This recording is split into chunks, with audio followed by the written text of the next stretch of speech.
Hey everybody, welcome to the URM Podcast. Our guest today is Mike Lowe.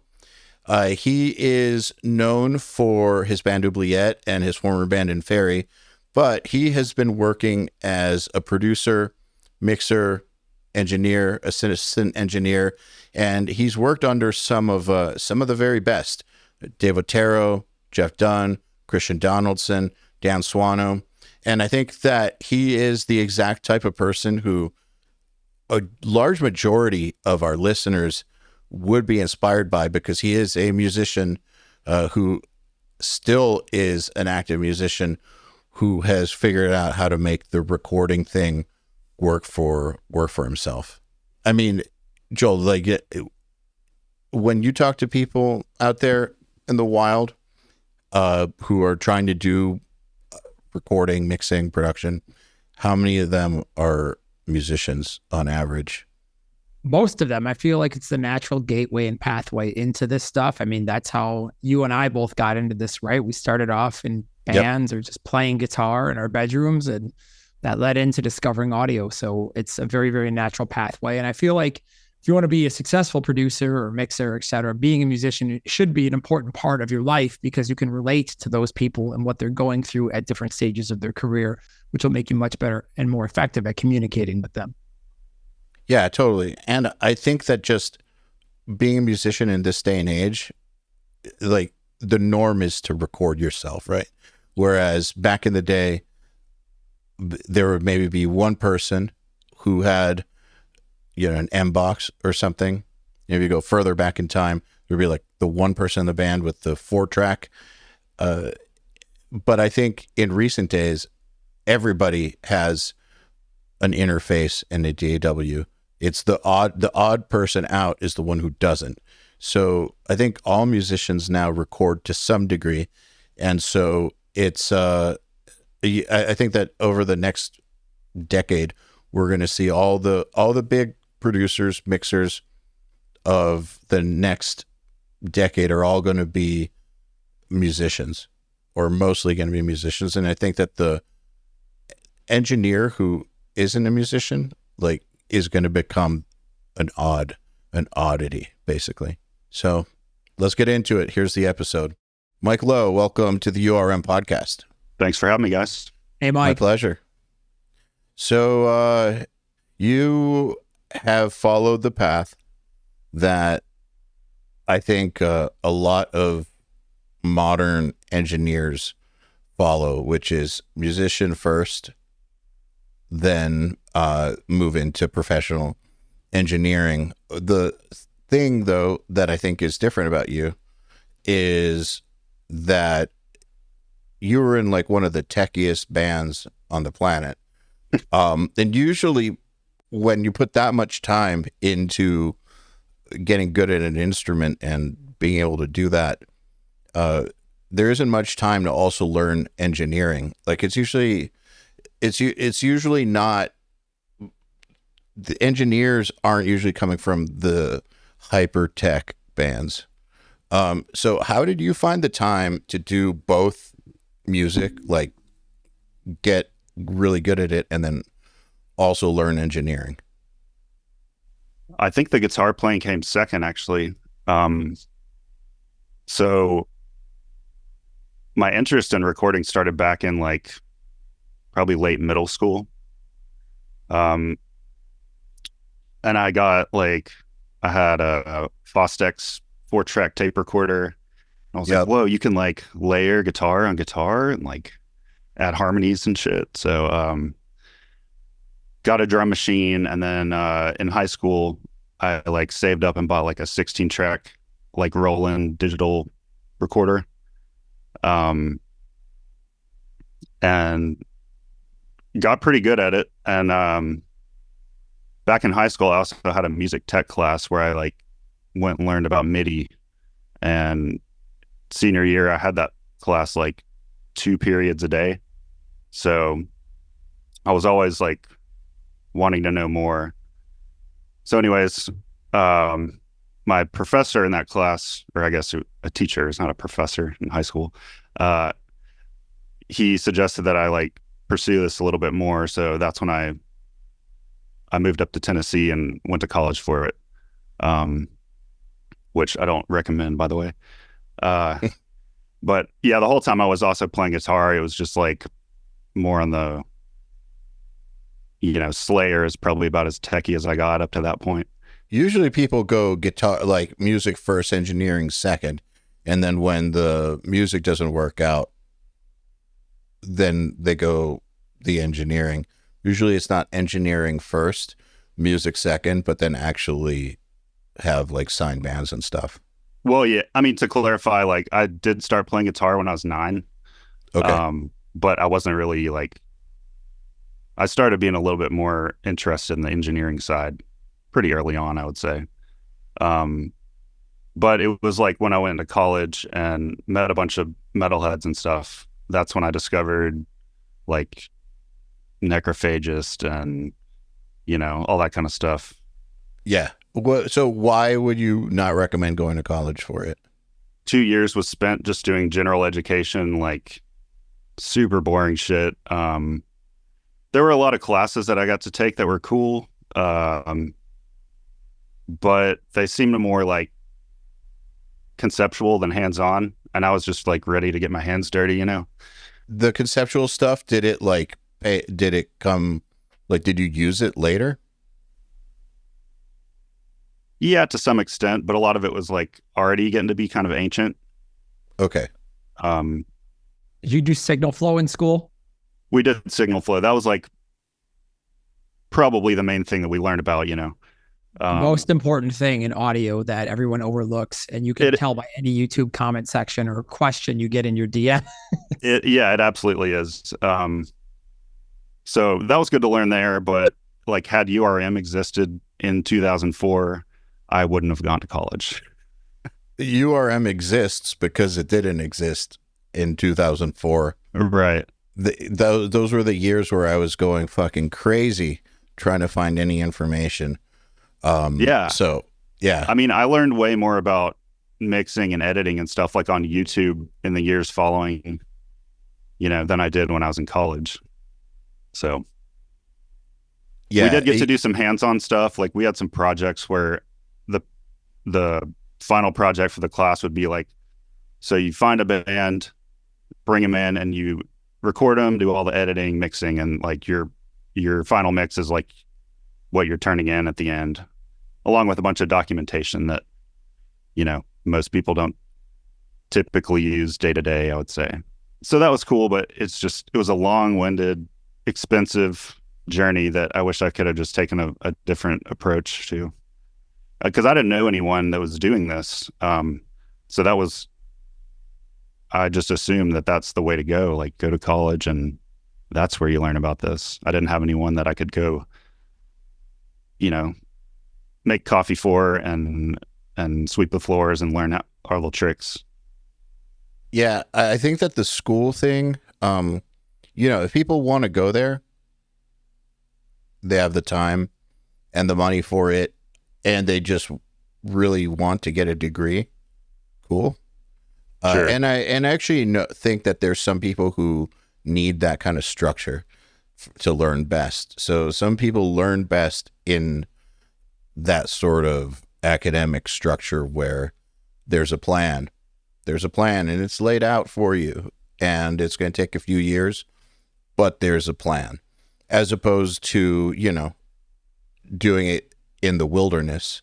Even if you go intern for somebody, you're still kind of into wilderness because you're picking up scraps of information that you might get some watching a session, you might get some through conversation, you'll get some through doing stuff yourself and trial and error, but it's not like some pathway.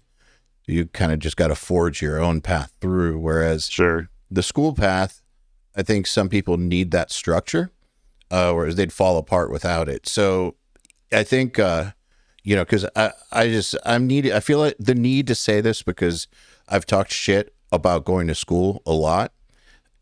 However, same. Yeah, I mean, I think in general it's a waste for recording, but if you're the type of person who needs that kind of structure, then by all means, if you're going to go and you're going to do everything that they give you, and then on top of that, also try to develop some work outside of it, then cool. Yeah, I mean, the thing in school is, or the thing in audio is like, a lot of it, there's not really a right or wrong answer, right? There is the conceptual stuff, like the signal flow, that's just like, this is the facts. And that's, but, and you can learn software, like we learned ProTools. I got good at ProTools in school, but, there's cheaper routes, and probably there's just a lot of different ways that you can learn the same information. So when you say you got good at Pro Tools, this is actually something I'm curious about because I don't know.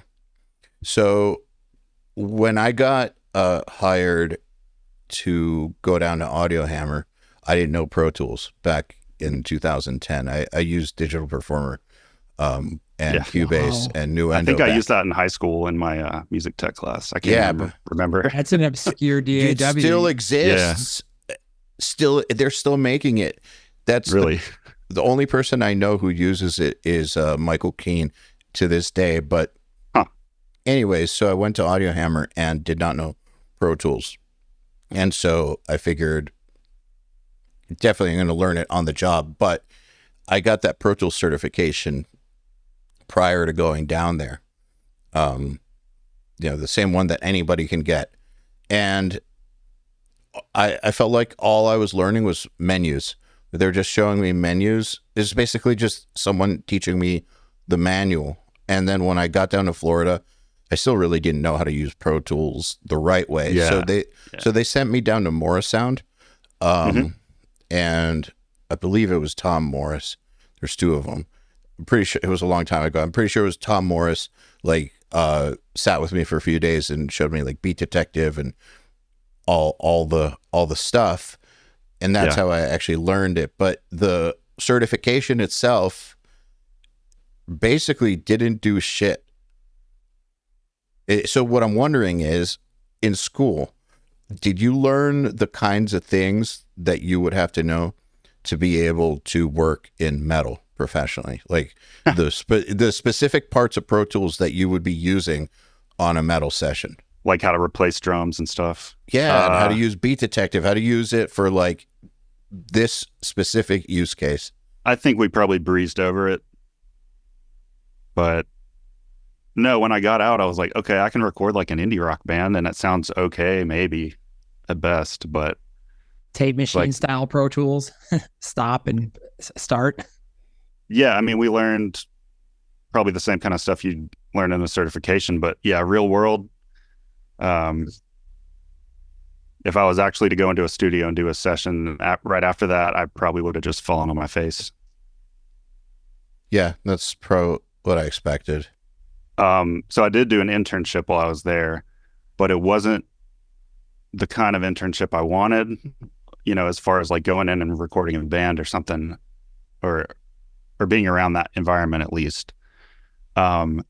So I wonder if you remember this, Eyal, back in like the mid 2000s, or maybe even a little after that, there was a company that it was called like Multi-Platinum Pro Tools. It was an instructional DVD series. Does this ring a bell at all? Vaguely.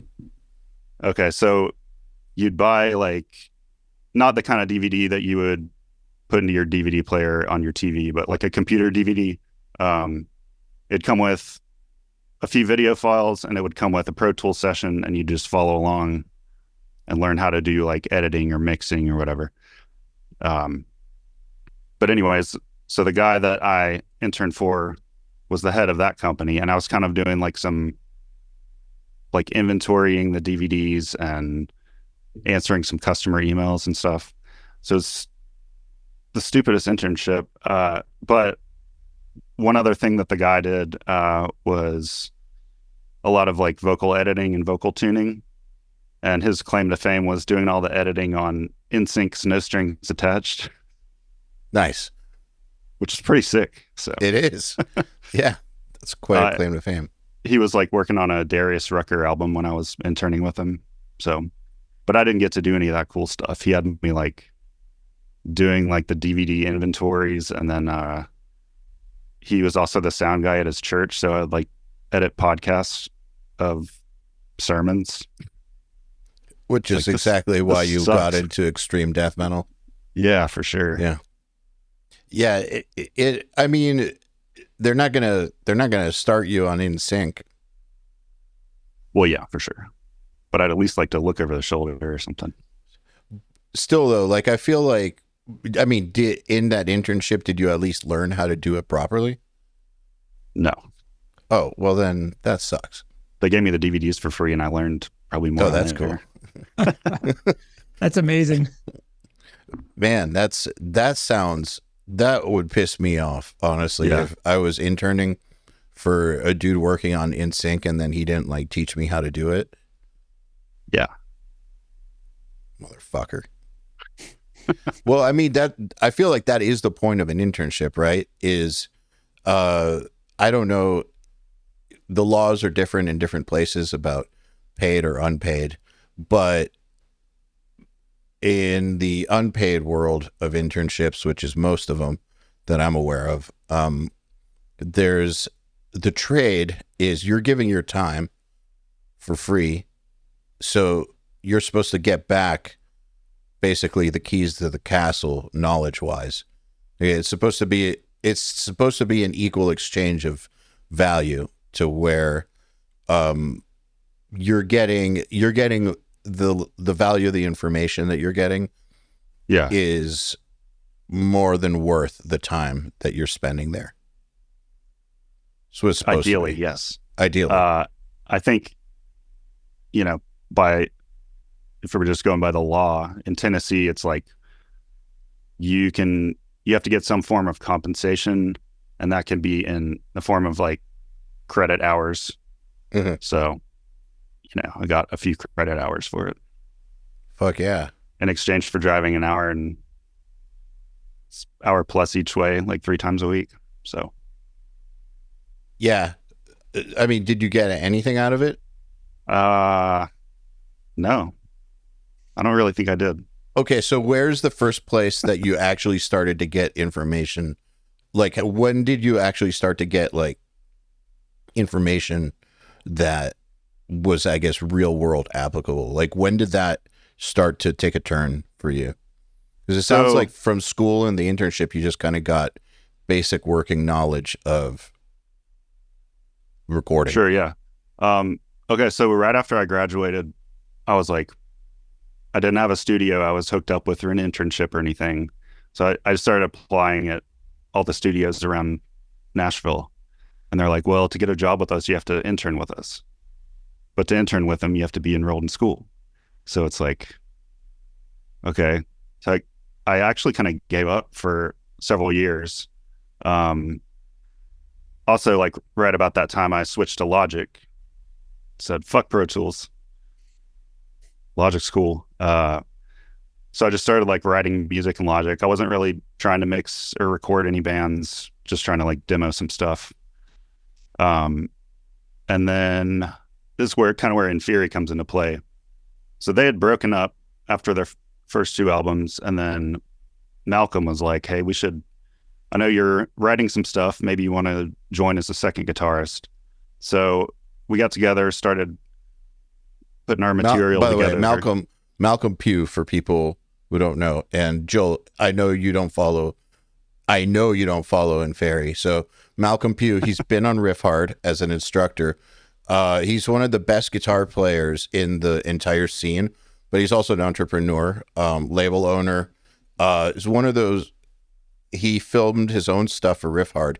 Like, he knows how to film really well. He's just one of those dudes who can do anything he wants and is good at all of it. Yeah, for sure. That's my assessment.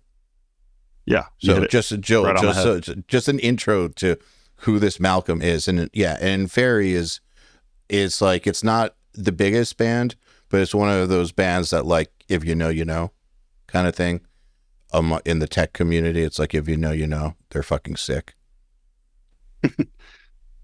So yeah, about that time we were starting to put together material for this album coming up, and we had a guy record the drums out in Houston, and he was gonna mix the album, and he had sent us. Let me think here. He like sent us some stuff. We're like, man, this sounds really bad, and like the edits are all messed up. And I was like, I bet like I could probably figure out how to do this. So I took the raw tracks, figured out how to edit drums just like on Inferi's third album, and then ended up mixing it. And then I was like, all right, that was fun. It was kind of a pain in the ass, but I kind of want to do this. I want to get back into it, you know. So you taught yourself how to edit drums on technical death metal? Yeah, just through a couple YouTube videos and trial and error. That's the best starting point, honestly. Yeah, the most difficult, just jump right in the deep end. Yeah, I mean, you can edit tech death. You can. No one else. Yeah. There wasn't really any information on it that I could find, you know. So I was like, just grab the bull by the horns and figure it out. So that's kind of where it started. Did you do it in Logic or Pro Tools? I did it in Logic. Holy shit. I pulled up one of those sessions the other day because we were like, let's try like remixing the album for like the 10th anniversary.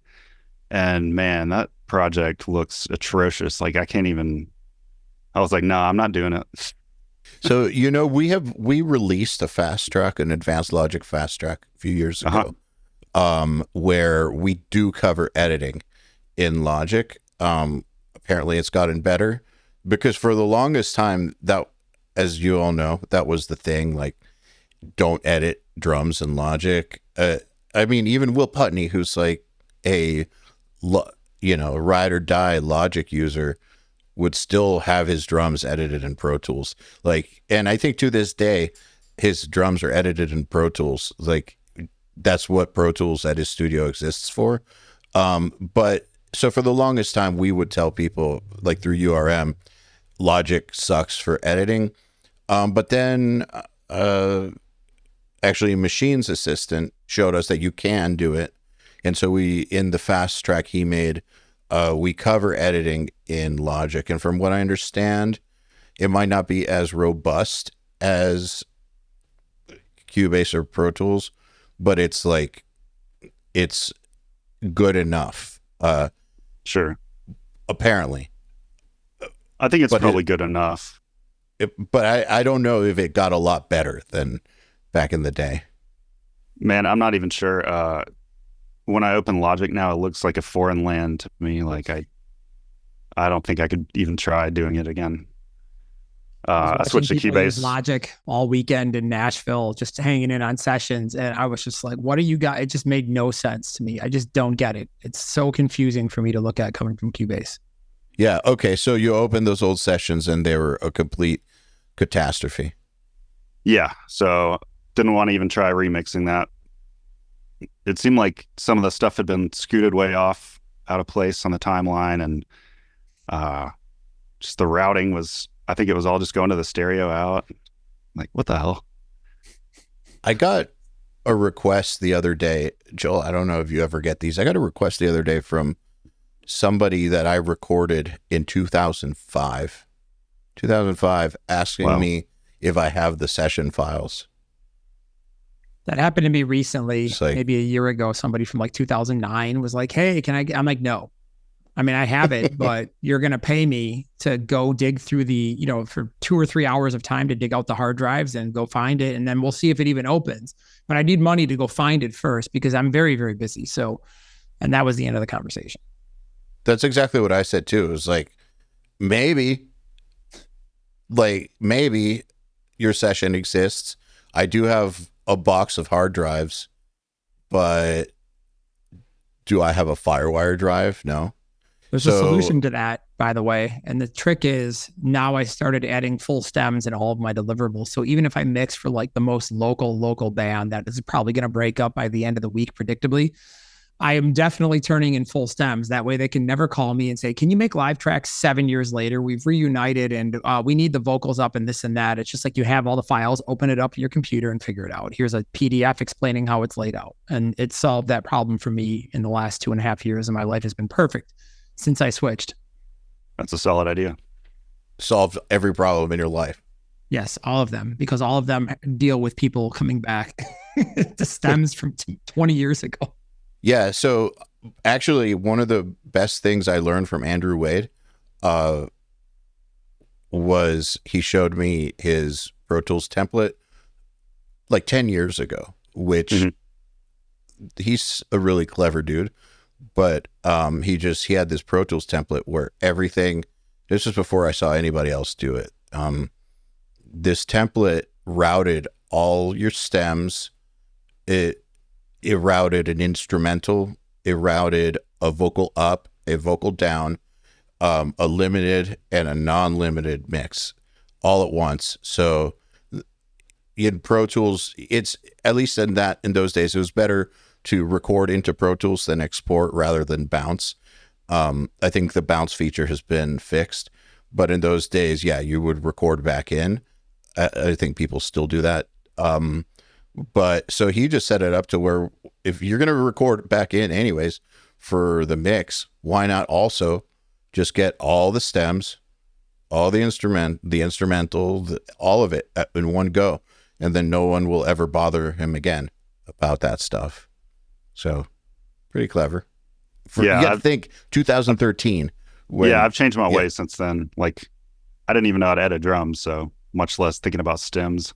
Yeah, well, I can tell you back then, no one was routing sessions like that.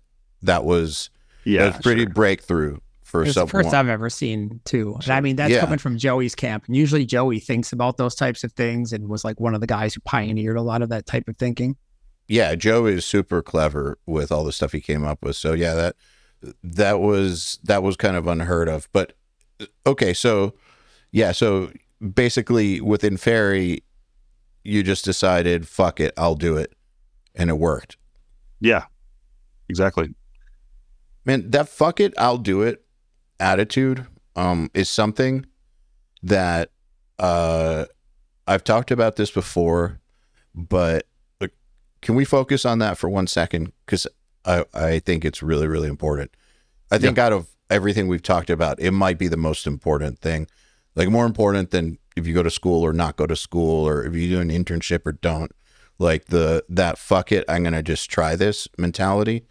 I think everyone I know who has made stuff work in life in difficult fields at some point in time has just said fuck it. Fuck it, I'm just gonna do it. And I'm talking right now to the URM community because I've seen now thousands and thousands of people go through, and there are those who have come through and on the other side are now working and like doing real work. And by real work, I don't mean like necessarily a major label. I just mean they're doing work and getting paid for it at any level, all the way from local to shit that's like platinum. And then I've seen a lot of people who want to do it and then they just don't.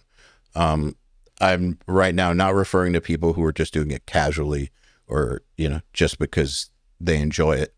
And and I've talked to so many of these people one-on-one, and the big difference that I've noticed with the people who I've spoken to personally in one-on-ones and just in the community and in person, the difference between the ones who have gone on to do stuff and like make it a job, career, versus those who didn't, is at some point, the majority of them had this fuck it moment.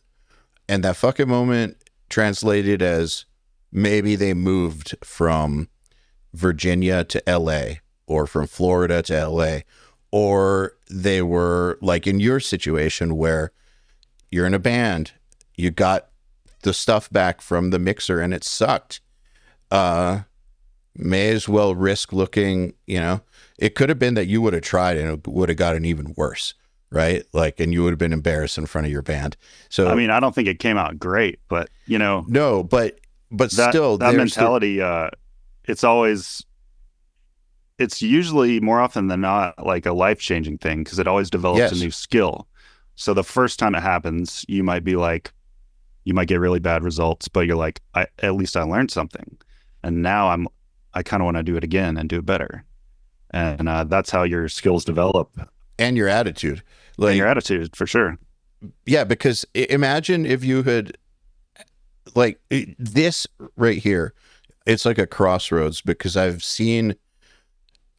spoken to people who would have gone the other way with this, where the situation is the band recorded, we got the files back, we are not happy, and then the person who would have been in your shoes would have gotten the thought, maybe I should offer, but maybe not. Like, what if it goes bad and then they'll never let me like do anything again? Like, they'll never trust me to like try to mix something again, and it's going to suck. And yeah, I went through that for a long time. Then the comet's going to hit my house. I'm going to die. Sure. I mean, it's some version of that. Like, when I've spoken to people who take the other route, they make a story typically, and the story is an irrational story where this one thing goes bad, and then that means something about the way that they see themselves, and then they start predicting the future, as in, then this will go bad, then this will go bad, then this next thing will go bad, and it's just never going to work. So I may as well not try. Versus people who I've seen just say, fuck it. Like, it might not work, but fuck it. But at least you tried. Yeah, exactly. I mean, yeah, more often than not, worst thing that happens is like, it's not great, but you learn something and you get better. So it's a better choice. It's a better choice. I mean, look, say you tried it and it wasn't that great. Joel, didn't we just talk to somebody last week? I'm remembering an episode where the person we spoke to tried mixing for their own band, and the band was like, eh. But then they tried again next time around, and again, it was just like, eh. Like, it's better, but... But third time, then he tried again. Third time, they let him have it. And then he's done all their records from then on. And they're like, they're successful records, and he's a fucking sick mixer now. But he took the... But yeah, had he not tried the first time, then he wouldn't be there. And then the second time, and got rejected the second time. Sure. And then tried again the third time. Like, that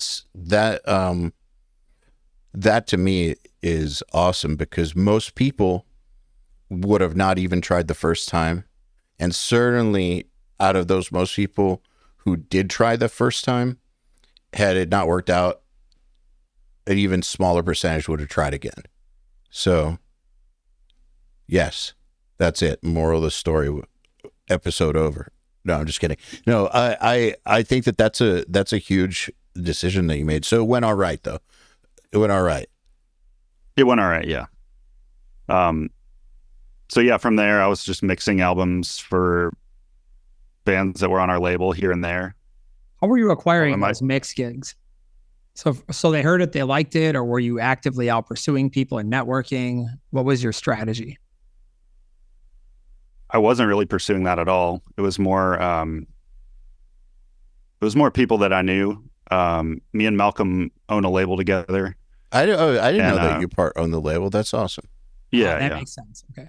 The label actually started because of that Inferi album. That kind of like funded the first bit of the business venture to get us going. That's sick.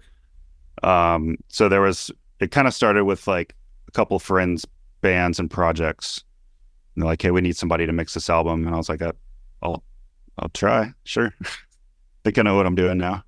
And then kind of went from there. I don't do as much stuff for the label anymore, except that I'm doing this new Inferi album. And there's a couple other things I've done lately. But it was basically within the circle of people who knew the band or were on the label. I'm assuming they liked your work with other people in the circle, and then wanted you to do it. Yeah, for sure. It's typically how it works, I think. Yeah, I know that people say you shouldn't really rely on the word of mouth thing, but sometimes it just does work. Who says that? I think you told me that one time. Dude, what, me? Yeah. No way. I never heard anyone say that. No, hold on. Let me clarify. Let me clarify. In the specific scenario that you presented me, the word of mouth and the time frame that you gave, like this needs to happen now kind of thing, you don't have time for word of mouth. Plus the fact that you already were established and had a track record, and you were not looking for like mixing the next Metallica. Like you had a very specific thing you were trying to do within a very short time frame. You can't wait for word of mouth in that case. Like the word of mouth strategy, I think is a long-term play. It's like a 5-year, 10-year kind of thing where you're slowly building a clientele over a course of a half decade to decade. Yeah. Like that's totally different. And also, I wouldn't recommend it if you're a mixer trying to get higher profile mixing work. Like word of mouth is the way that word of mouth, and then people hearing stuff on Spotify or wherever they hear it. That's how that works. That's not through like advertisements or whatever. But in your specific situation, Mike was looking for more assisting and editing work, right? More engineering work. Sure, yeah.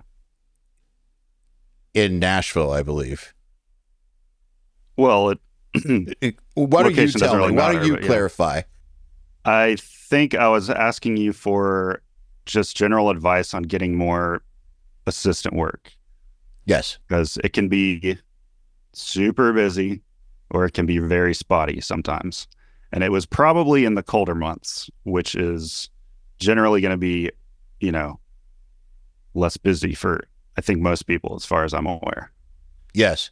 Okay, that's right. And my theory was, since you've already done all the work for Otero, and you've been out there and like have a resume that's like sick, you actually going and trying to get it yourself and being super proactive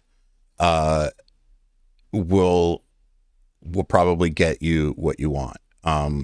As opposed to, I mean, you should always be proactive, but as opposed to if you have no track record or there's other types of work you're trying to get, like I said, like if you're trying to get like more mixing clients, or attract bigger bands to produce, or you're trying to start a local studio from the ground up, that I think that the word of mouth thing is it. And then also for, like, if you think of John Douglas, for instance, who he does produce bands and he does mix bands, but I'd say that he has like made his name assisting and editing for people.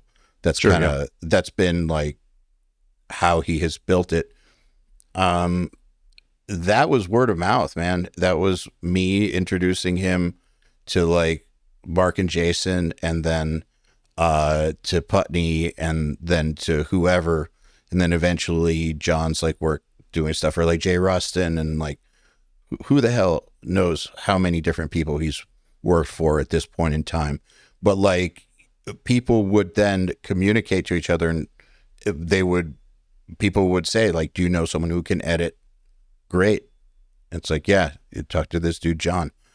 But like that's a process of years. It's not like, hey, I need to fill next month. Yeah. So I think what you replied back was like, you need to put forth like a little bit of effort, and see what happens or something. I think it took one day, and I was like, cool, I got a gig. Yep. And it was just like a shot in the dark to Jeff Dunn, actually. He's like, yeah, I could actually use a hand. Oh, sick. Yeah, Jeff is sick. It's not just like some dude. No, but I think that like, how did you phrase it when you hit him up? I think this should be really interesting to people listening, because I think that that's kind of like a dream for so many people who are URM members, is How do you get to work for someone like Jeff or someone like Dave or whatever? So yeah, you just hit a Jeff down. Those are two different stories for sure. Well, for Jeff, I mean, I've got a couple names I can drop, like from experience, like I've been assisting for Dave Otero and Dan Swano for about 3-4 years. I guess between the two of them. And I've got some free time this week and want to see if you have any needs for edits or, audio to MIDI conversion or whatever. And he was like, yeah, actually, I got a project coming up in a couple days. And Jeff actually used to intern for Dave. So I think about 10, 15 years ago or something. So it's funny. It's funny, like what just putting yourself out there does. It's every once in a while, I'll get like this pang of panic of like, how am I going to book Nail the Mix or something? Because, if you think about it, we're in the 10th year that since URM started, and 2025 will be 10 years of Nail the Mix. So 10 years straight of a new band and a new producer every single month, sometimes two. There's lots of times it's never been hard to book, but every once in a while, like, I'll get that panic of like, how do you keep going? Like, who am I going to call? Like, what am I going to do? And then literally I just sit down and an hour later I have like 4 months booked. Yeah. That's the thing about sticking it. with this for so long and then making all these connections is that somehow like everything happens to fall into place, like in those moments in those times of need, It really does. It's amazing how many it's times crazy. I can't even explain why that happens. Everything just went wrong, but when you needed to come through, everything just seems to magically work. So it happens all the time to a lot of people that, I know that own companies or even in this business where it's just like everything is falling through this week, this and that happened. And then suddenly something comes through and it's like, wow, now that was the exact thing they needed. So it is interesting how that works. Mm-hmm. Well, it's because of the groundwork you did. Yeah, I mean, exactly. I mean, that's not just going to happen to anybody. It's because you had those fuck it, I'll do it moments and everything else that people you met along the way and all that. Yeah, it adds up to become a safety net. So how did you end up working for Otero? So back in 2020, Inferi went to record an album with Dave, and I did the ultimate thing you shouldn't do with anyone you're working with, is making a massive list of notes. So it had a lot of little like some glitchy noises and just things that I didn't think were right in the drum edits. And when I gave him that, I think he wanted to kill me at the time, probably. But anyways, we got through it all. And then once we went home, probably about a month later, I was like, hey man, if you ever need any help with drum edits, like I've, been working with Tech Death drum edits and crazy stuff for a long time, and I'd love to be like part of the team. And he was like, actually, when you were here, I was like kind of thinking about that, because you seem to have like a crazy attention to detail. But he was like, I work in Cubase, you work in Logic, and I need somebody that works in Cubase. So I was like, all right, I'll get Cubase. So I like bought it that day. And then shortly after, I was like just sick of working this kitchen job I was working at. So I just quit that. And what I did was I'd wake up in the morning, watch every like URM and YouTube video I could about Cubase. Then I'd go out at lunchtime and like DoorDash or whatever. And then I'd come back and spend the rest of the afternoon doing like Nail the Mixes and Cubase tutorials. And a couple months later, Dave was like, hey, I need some help with edits. Like, how are you feeling in Cubase now? And it's like, I think I'm pretty much like fully transitioned over from Logic. So, Had we released the Cubase Fast Track with Jeff Dunn yet? At that point? Yeah. Awesome. Yeah. So thanks for that. You're welcome. We did it for you. Yeah. So the first one I did was I guess it was the last Chemist album, which was a good way to get into that with him because it was like way simpler drums, you know. Mm-hmm. And then I think, well, pretty much everything he's done since January 2021, I've done the edits for or mix prep for, maybe except for like 2 things.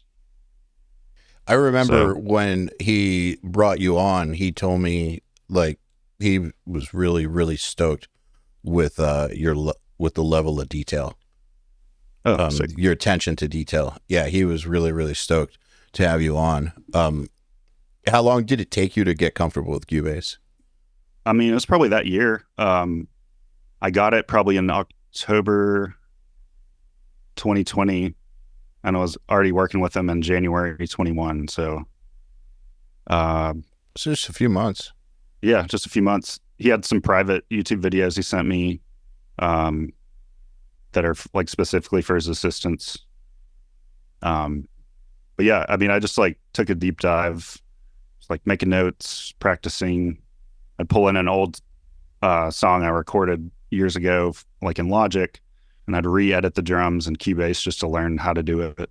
It's interesting to me, like when people tell me that they don't know how to transition to a different DAW. It's like, what do you mean? There's like, we've made classes on it. Like if they're asking me inside of URM, it's like, yo, we made something for it. Just get the DAW and get to work. Like that's it. Usually there's a pushback of like, well, I'm so comfortable with this other DAW. It's like, yep. So that's why why we make classes about it, because it's it'll take a second if you're transitioning. But what's the need to go to a different one if you're already comfortable in something? That's my first question always, is why.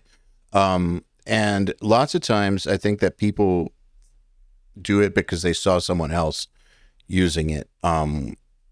Like they'll watch Nilla mix and see someone do great stuff in it and be like, all right, I want to use that now. That's why I switched to Cubase, because we were recording out there and I was like, that looks awesome. It looks like a way better workflow than, Logic. So that's why I switched. And then also to like work with Dave. But those are usually okay. So out of all the reasons I hear, those are the 2 legit reasons that I hear is I've seen what that DAW can do and the workflow suits me. Like it seems like I would do much better with it, or I'm about to get a job somewhere where I need to learn it. Well, it's just like spend the time doing it. Joel, how many DAWs have you used, Joel? Because I know you're like a Cubase purist. I started with Cool Edit Pro.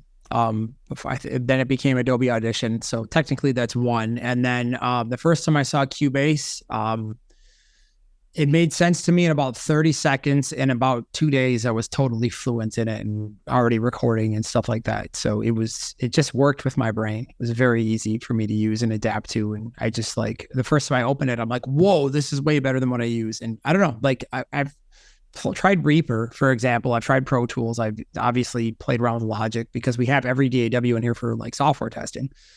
Nothing else makes sense to my brain. When I open it, I'm like, I can't even like navigate basic Pro Tools. I'm like, I sure I could if I sat down and figured it out, but it just like everything seems totally backwards to me. And maybe it's habit, but first time I opened Cubase, it just like clicked immediately. And I'm just like, oh, that's how I think. Perfect. Honestly, I started with Cubase.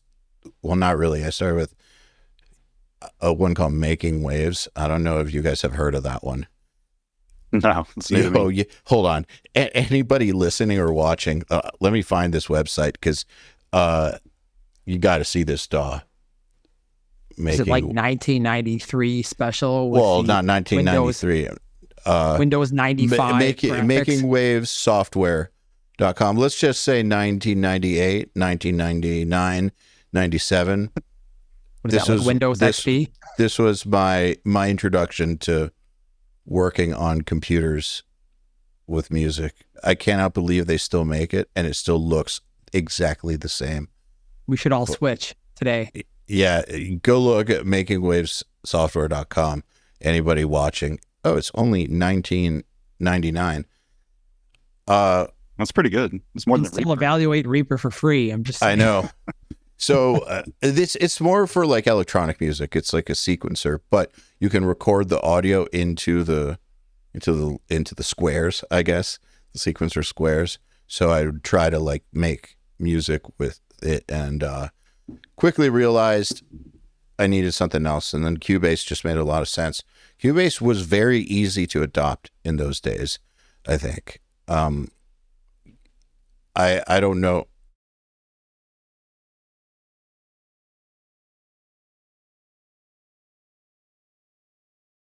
Yeah, like trying to pick up Cubase now is a little bit more difficult than back then. Yeah, they've made it way more complicated. That's because everybody's in a feature war right now. It's like, how many features can I claim? Oh, this DAW's got this. We need to have this, and then they do their version of it. It just gets to a point where it's like they'll update these softwares, and you're still using the same workflow you had 10 years ago, and then maybe one or two new features. But it's cool that all that stuff's in there. But at the end of the day, it's that core workflow. I think that matters. Well, Yeah, Eyal, totally. you know that you've got all that information at your fingertips. All you have to do is just Watch a video. Yeah, I know. I've heard that there are some courses on it. Actually, I did do that. I sat there and watched Jeff Dunn's Fast Track over the course of like 48 hours. I watched it and meticulously did every single thing in there. and So I did do it. But there's a fluency aspect, Sure. that even if you have watched a video or 19, there's a fluency that you can only get through like using the DAW all the time. And with Pro Tools, I'm very, very fluent in. So the only issue for me is switching to Cubase. Suddenly I'm a lot slower. That's it. But and I don't need to use it for work. So there's like less of that, like pressing, I'm not going to get a paycheck if I don't learn Cubase. right. It's more of a luxury. I think there's an importance of knowing how to at least have some functional basic understanding of each DAW. Yes, I like agree. in an assistant point of view. So I really wish I would have stuck with Pro Tools since college, because I'd be like crazy wizard at it. There is a way you can There learn is a way. it. Oh, well, I was getting at that. So I'm in my one of my panic times where I'm like, I need some work. I hit up Christian Donaldson and I was like, hey dude, do you need some edits or anything? He was like, yes, but like all the takes are still in playlists and I don't have to, he's like, I'm about to go on tour and I don't have time to like do that, but you can do it. I was like, well, I don't have Pro Tools. So I ended up getting like a 1 month subscription of the $10 or $15 a month, like super basic Pro Tools. Mm-hmm. And I went there and I watched like John Douglas's Pro Tools videos and comped the drums, exported them, edited them in Cubase. Then I took them back into Pro Tools and like got the MIDI done in there. And then, yeah, I was done. But I think people are scared of like any other software than what they have. It's just like, just figure it out. You know what you just said, I think is a really smart way to do it too, is you don't need to become an expert in every single DAW, but Yeah. so just to be able to do what you did, for instance, which is, okay, I need it. If I don't do this job, that I have in front of me, which I could take, I will have to turn down, or I could kind of figure out how to do what I need for this job and then actually get it and keep my career moving forward. And so it didn't require you to like get Pro Tools Ultimate. Is that what it's called? Right. Like it did the $1,000 a year version. Like you didn't have to get that.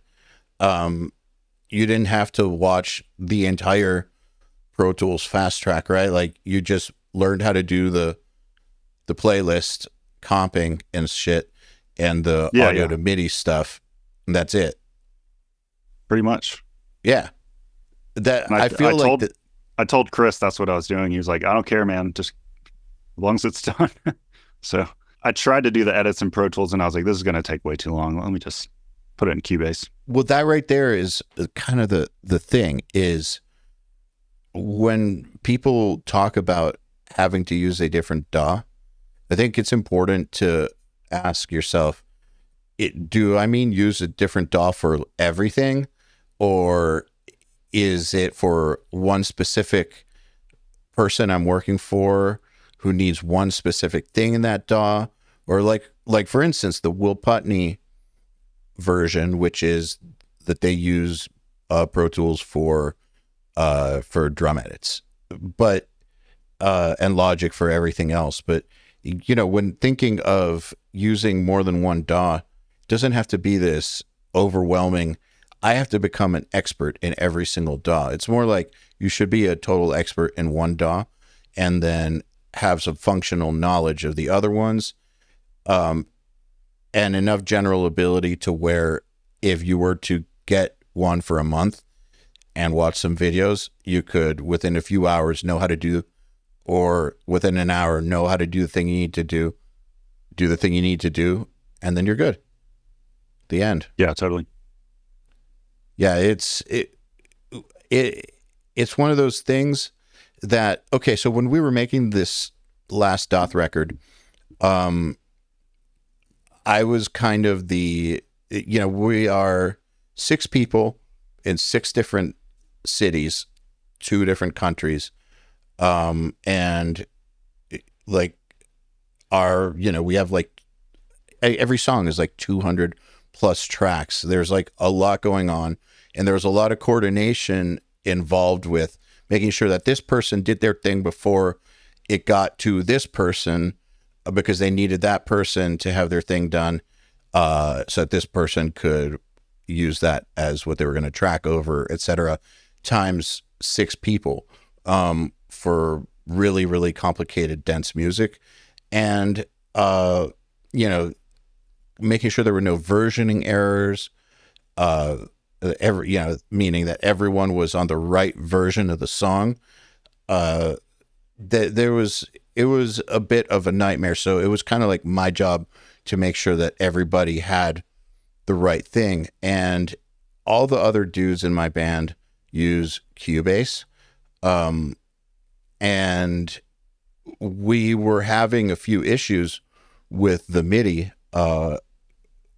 being 1-to-1 between Pro Tools. And that's a big deal when you're talking about 150 tracks of orchestra that are relying on that MIDI being accurate, right? So, and since we're not in the same place, I couldn't just walk over to another room and go to Jesse Zaretti's computer and make sure. So last summer, I taught myself enough Cubase to be able to verify all of the MIDI and handle all of the, I'm not the orchestrator, but making sure that all of the orchestral MIDI, and all the synth MIDI and all that was the right version, and that it was all proper, and that there was nothing fucked up between the Pro Tools and the Cubase version, which, as people know, when they import tempo maps or MIDI between DAWs, it should work, but sometimes you just get these weird anomalies. And when you have huge sessions of like 200 plus tracks, the anomalies can get there can be a lot more anomalies. They can get anomalized. So so I taught myself enough Cubase to be able to do that reliably, so that what Jesse was getting was correct, and then so that Jesse could send me back a Cubase session, so that I wouldn't have to then import something weird into Pro Tools. And I learned that all in like a night.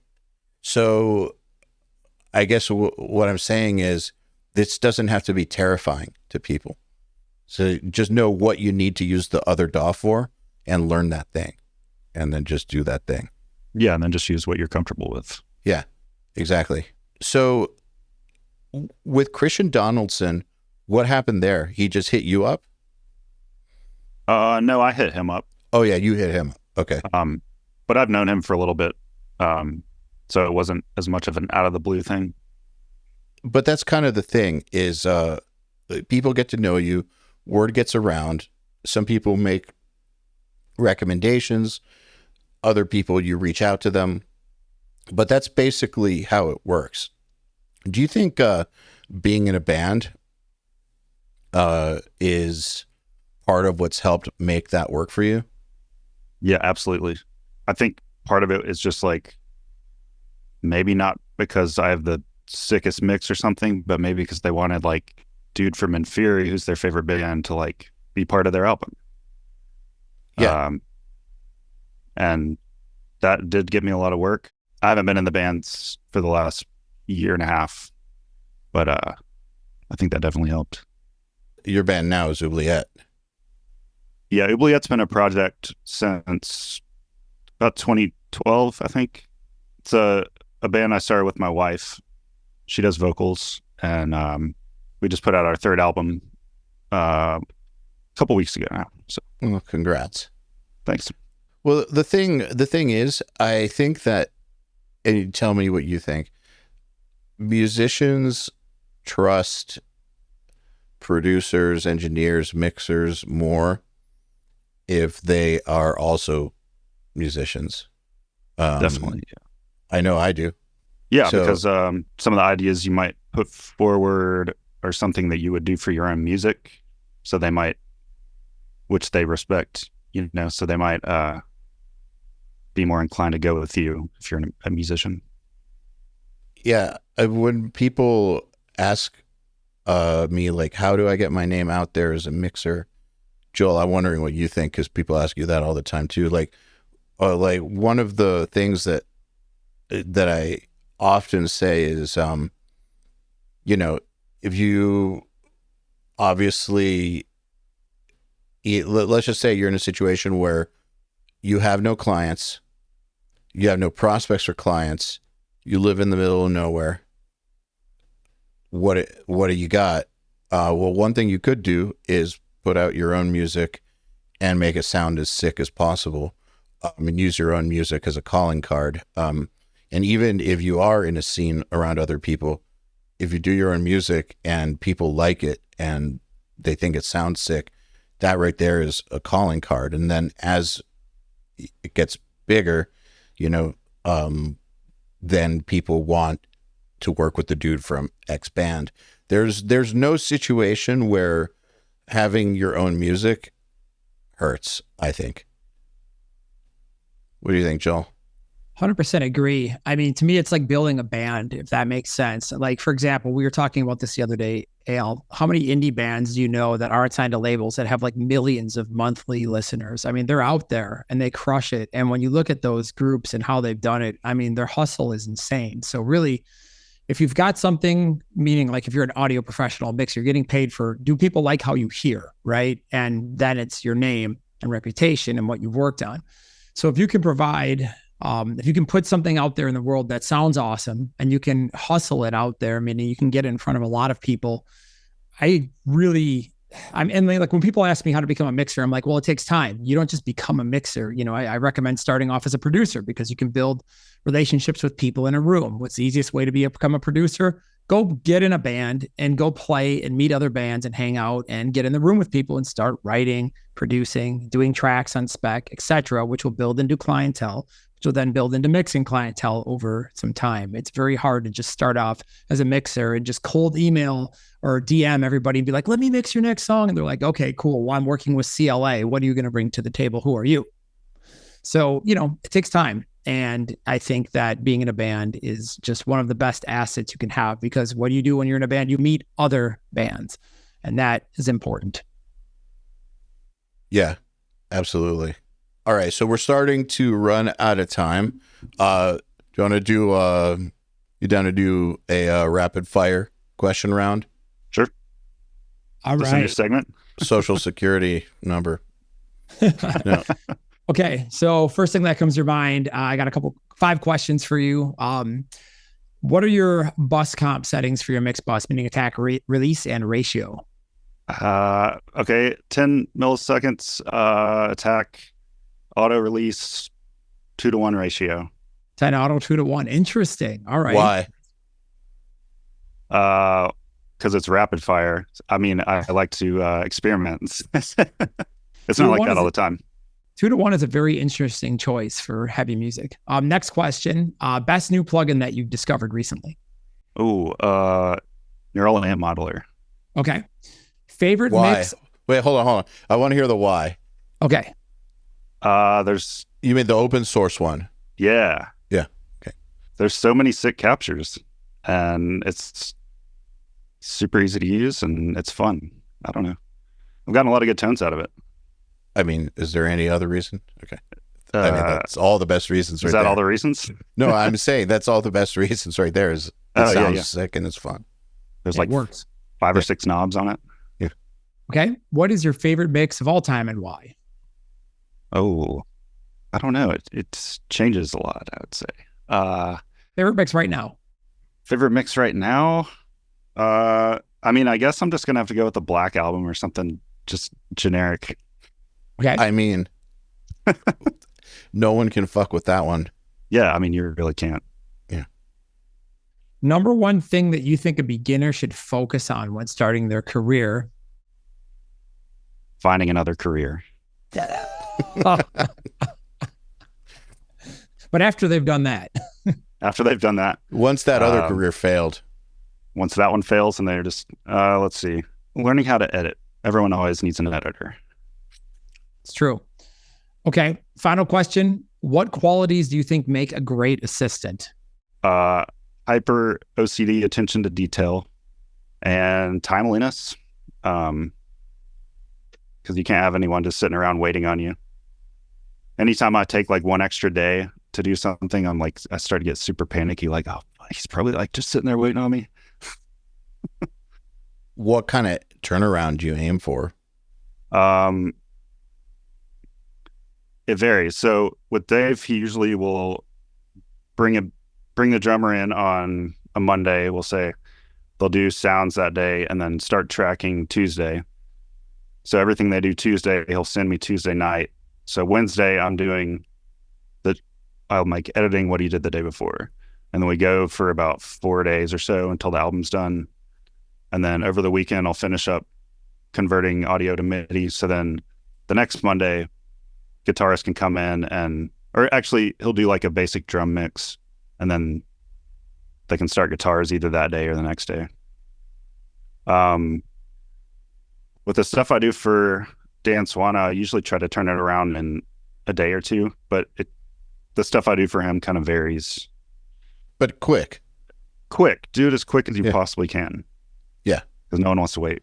Let me just say that that right there, I agree.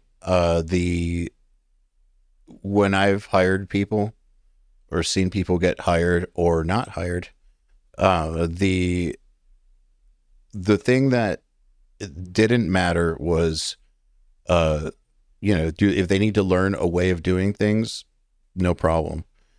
It's the how quickly and how much attention to detail is the person putting in.